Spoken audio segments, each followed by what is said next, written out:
Caregiving can feel overwhelming and at times isolating. If you're caring for someone with Alzheimer's or another form of dementia, you're carrying a lot. You don't have to do it alone. There is help, there are resources, and there is hope.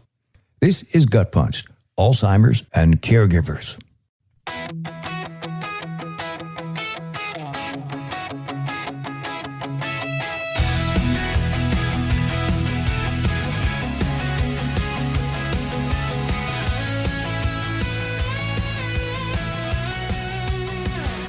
Greetings and welcome. This is GutPunched, Alzheimer's and Caregivers, the not-so-sexy podcast, episode 88. I'm Jeff Edwards, and today I want to talk about the silence around Alzheimer's and what that silence does to families. Welcome, and thanks for joining us today. How's everybody doing?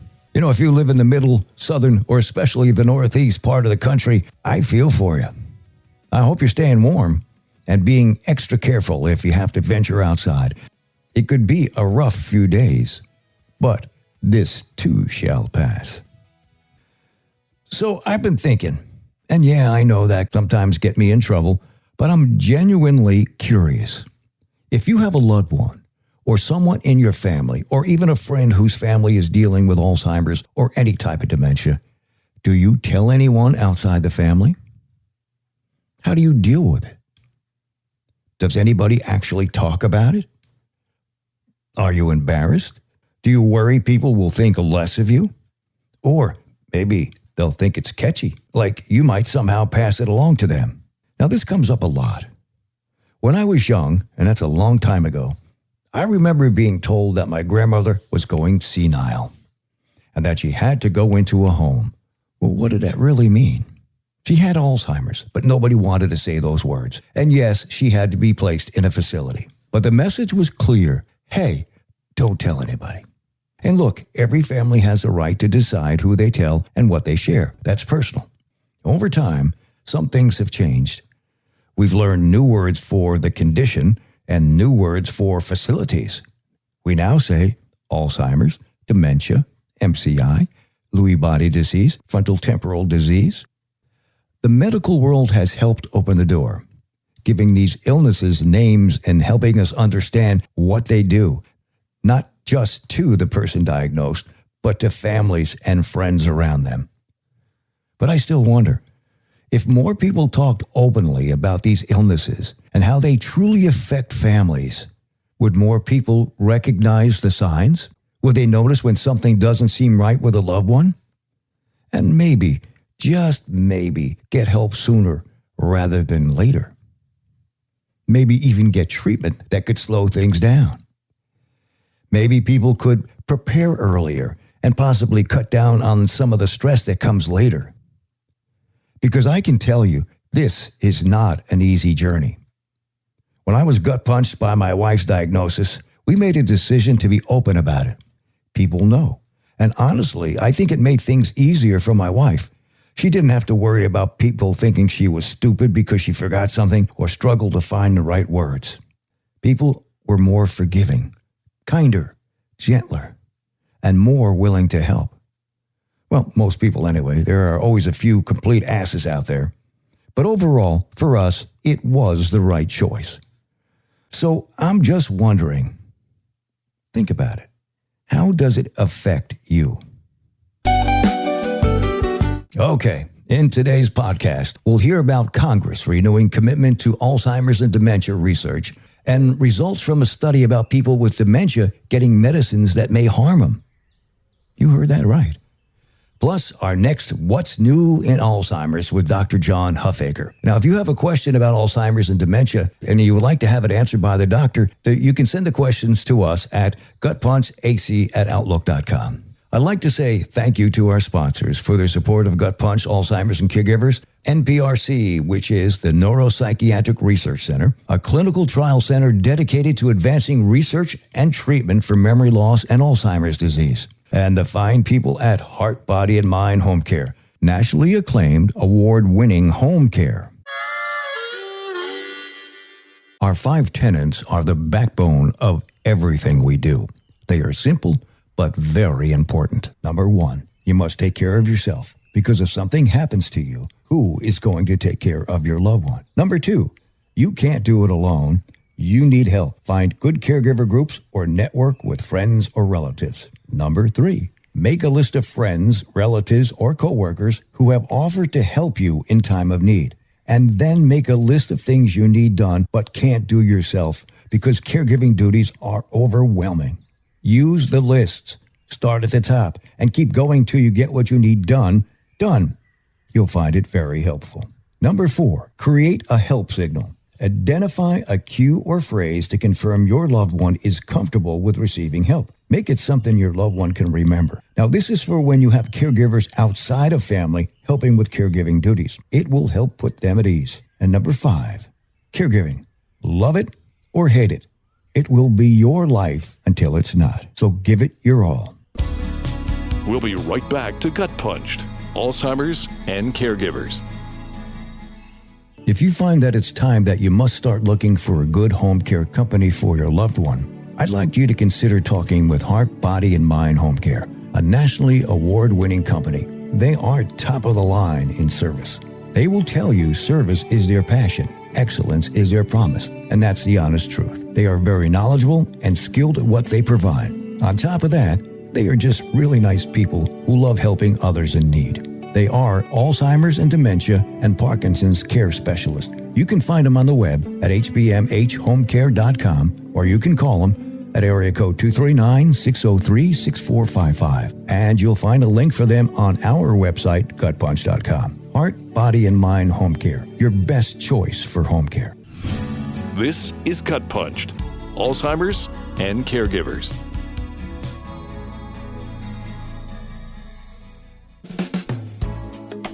What's new in Alzheimer's with John Huffaker.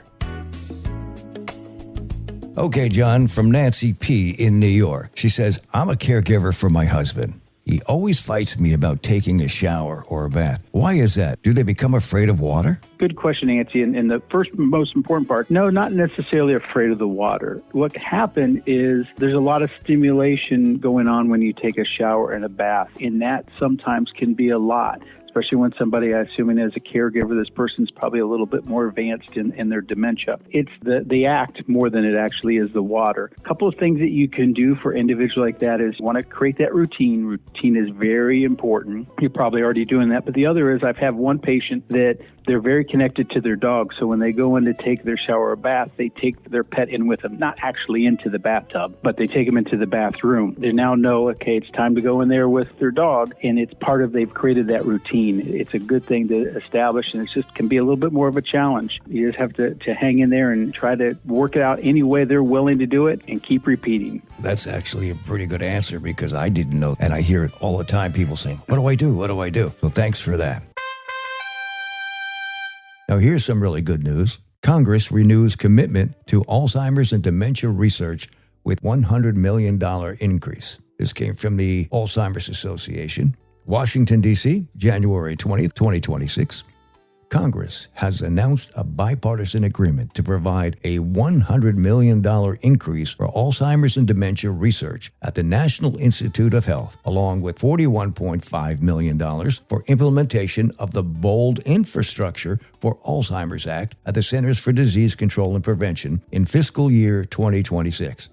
Now, this agreement includes a historic investment in BOLD funding, the highest annual amount since the law was enacted, reinforcing the federal government's continued commitment to addressing one of the nation's most urgent public health challenges. When signed into law, it will bring a total annual federal dementia research funding to $3.9 billion. That's billion with a B, accelerating progress against dementia for all communities nationwide. Quote, this agreement shows that Congress continues to recognize Alzheimer's as a bipartisan priority and growing public health crisis, said Robert Egge, Alzheimer's Association Chief Public Policy Officer and Alzheimer's Impact Movement President. Sustained federal investment is essential to the millions of families affected by this disease.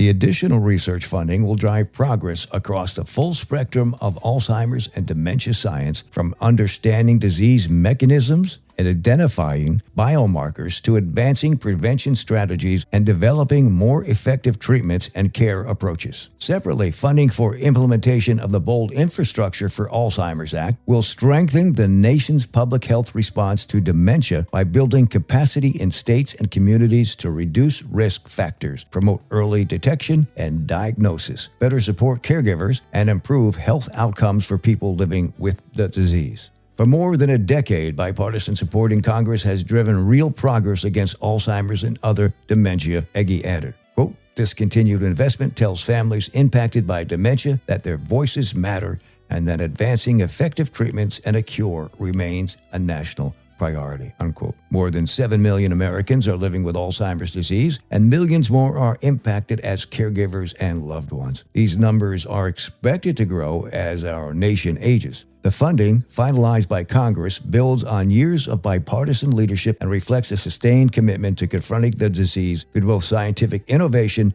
and a strong public health infrastructure. We'll be right back to Gut Punched, Alzheimer's and Caregivers. Your brain is who you are, your memories, your personality, your life. At the Neuropsychiatric Research Center, they're committed to helping you protect it. If you're 50 or older, you're invited to our free memory screening event where you can learn about a breakthrough in early Alzheimer's detection, the p-tau 217 blood test. This cutting-edge test may detect Alzheimer's-related changes earlier than ever before and is offered only to eligible participants based on screening results and family history. Why call? Because a quick, confidential memory check can give you peace of mind, help you establish a cognitive baseline, and connect you with research opportunities that could change lives, including your own. Call Neuropsychiatric Research Center, located in Fort Myers, at 239-939-7777 to schedule your free memory screening today and see if you qualify for the p-tau 217 blood test. That number again, 239-939-7777. Your brain matters. Let's protect it together. The p-tau 217 blood test is available only to participants who meet eligibility criteria determined during screening. This is Gut Punched, Alzheimer's and Caregivers. Okay, our next article came to me by the way of Dan Moser from the Dubin Center. He sent it along, said, hey, this might be interesting for you. And it came from Wikimedia Commons, January 12th, 2026. Now, despite years of clinical guidelines warning against the practice, 1 in 4 Medicare beneficiaries with dementia is prescribed brain-altering medications linked to falls, confusion, and hospitalization, according to research published January 12th in the peer-reviewed journal JAMA. JAMA. I like that. While prescriptions for those medications fell from 20% to 16% over the 9-year study period among all Medicare beneficiaries, they continue to be prescribed to individuals with cognitive impairment who are particularly susceptible to these ill effects. Quote, while this decline was encouraging, over 2/3 of patients receiving these prescriptions lacked a documented clinical indication in 2021, the end of the study period, suggesting high levels of potentially inappropriate and harmful prescribing, said senior author Dr. John N. Maffei, associate professor in residence of medicine, Division of General Internal Medicine and Health Services Research at the David Geffen School of Medicine at UCLA. Quote, compared with patients with normal cognition, we also found higher levels of prescribing among older adults with cognitive impairment, who face a higher risk of adverse effects from these drugs. Now, these results underscore substantial opportunities to improve the quality and safety of care for millions of older Americans, unquote. For this study, the researchers used survey data from the Health and Retirement Study linked to Medicare Free-for-Services claims to trace central nervous systems, CNS, active prescribing patterns between January 1st, 2013 through December 31st, 2021 of possibly inappropriate CNS active medications given to older adults with 1, normal cognition, 2, cognitive impairment without dementia, and 3, dementia. Now, the CNS active medications studied included 5 drug classes: antidepressants with strong anticholinergic properties, antipsychotics, barbiturates, benzodiazepines, and non-benzodiazepine hypnotics. While CNS medications were prescribed for 17% of older adults with normal cognition, nearly 22% of those with cognitive impairment but without dementia were given the drugs. About 25% of the group with dementia were prescribed the CNS active medications. Now, among all Medicare fee-for-service beneficiaries, prescription trends by medication class were as follows. Benzodiazepines declined by 11.4% to 9.1%. Non-benzodiazepine hypnotics or sleep drugs fell from 7.4% to 2.9%. Antipsychotic medication prescriptions rose from 2.6% to 3.6%. Prescriptions for anticholinergic antidepressants remained at 2.6% through the study period.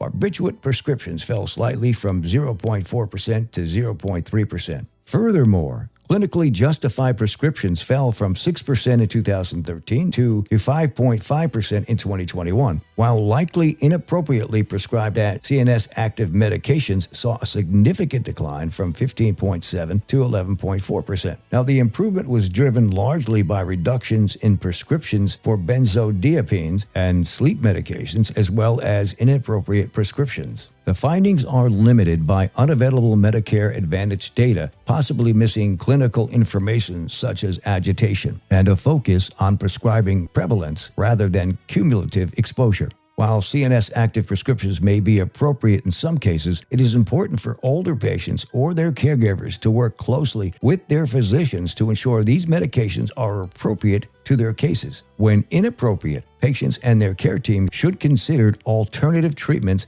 and consider whether it might be safe to taper or stop the medication, said Dr. Annie Yang, a scholar in the National Clinician Scholars Program at Yale University, who led this study as a UCLA internal medicine resident. Now, the National Institute of Health, National Institute of Aging funded the study. And what they say towards the end is a good thing, especially if you're a caregiver. You got to make sure that your loved one's getting the right medication. If you have a question, you have to ask. You got to be careful with this stuff. Resources matter. If you're not sure where to turn or how to connect, we're here to bring you trusted resources that can lighten that load. Reach out to the Dubin Center at dubincenter.com. Then there is Neuropsychiatric Research Center. You can find them at nprc.southwestflorida.com. and Heart, Body, and Mind Home Care at hbmhomecare.com. And you can check out the Alzheimer's Support Network at alzsupport.org. To find your local chapter of the Alzheimer's Association, you can visit their website or call their toll-free hotline at 1-800-272-3900. They also offer an outstanding resource called Dementia Care Navigation. It's powered by Ripple and the Alzheimer's Association. It provides free, personalized dementia care, including a dedicated care navigator and tailored resources for caregivers and people living with dementia. You can get connected by calling 855-271-2662 to get connected. That's 855-271-2662. Take the first step. We also mention the guide program frequently. It's another excellent resource that provides help and respite care, and it's free. You can search for it online or visit Dr. Perry's HealthSpan Partners at healthspansouthwestflorida.com. Another resource worth checking out is Aquilane Clinical Research at aqualaneresearch.com. We've also added a couple of new books to our resource page at GutPunched.com. Our website is GutPunched.com, and the email address is gutpunchedac@outlook.com or jeff@gutpunched.com. Looking ahead, we had mentioned that we are working on a very special music-focused episode, one that you're not going to want to miss. And we had said that we'd let you know when it will air. Well, we have booked an interview with a leader in the music research field for next week, and barring any problems, it will air in our next episode, the week of February 2nd. That would be GutPunched 89. It's called Making the Case for Music in Dementia Care, and Justin Russo will be our guest. We are looking forward to bringing this great information to you. It's really, really good. Remember, you're not alone in this. There is help, and there are resources, and there is hope. And thank you to each and every one of you who has taken the time out of your busy, stressful day as a caregiver to listen. We truly appreciate it. It's what keeps us going. So thanks for joining us. And if today gave you even a little hope, hold on to it. God bless. This has been GutPunched, Alzheimer's and Caregivers, with your host, Jeff Edwards. Don't forget to hit that like button and subscribe to us on all the platforms, like Spotify, Apple, Pandora, Podbean, and more. If you have a question or want to get in touch with us, our email is gutpunchedac@outlook.com or jeff@gutpunched.com. Caregivers, you don't have to do this alone.